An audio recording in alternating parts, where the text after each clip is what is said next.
দিনটি ছিল 19শে এপ্রিল, আর একটা ছোট্ট সোনাবাবার অন্নপ্রাশনে আমরা গিয়েছিলাম।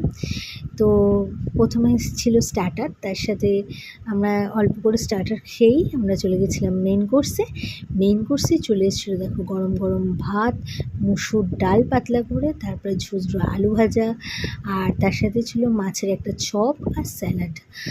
মাছের চপটা তো অসাধারণ হয়েছিল, আর ঝুঝরো আলু ভাজা আর ডাল অনুষ্ঠান বাড়িতে এটা পেলে আর কি চলে বলো।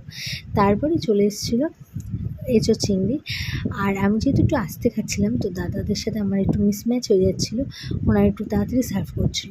তারপর দেখো চলে গেলাম এঁচোড় চিংড়িটা জাস্ট ফাটাফাটি। আর এঁচোড় আমার অল টাইম ফেভারিট, মানে যখনই দেবে আমার যেরকমভাবেই দেবে এঁচোড় আমার ফেভারিট।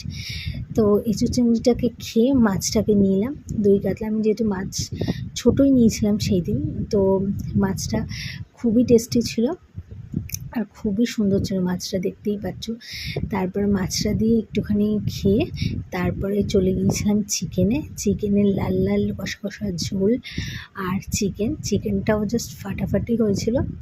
চিকেনের পরেও অনেক কিছু ছিল, আমি আর ওগুলো পরে ছিল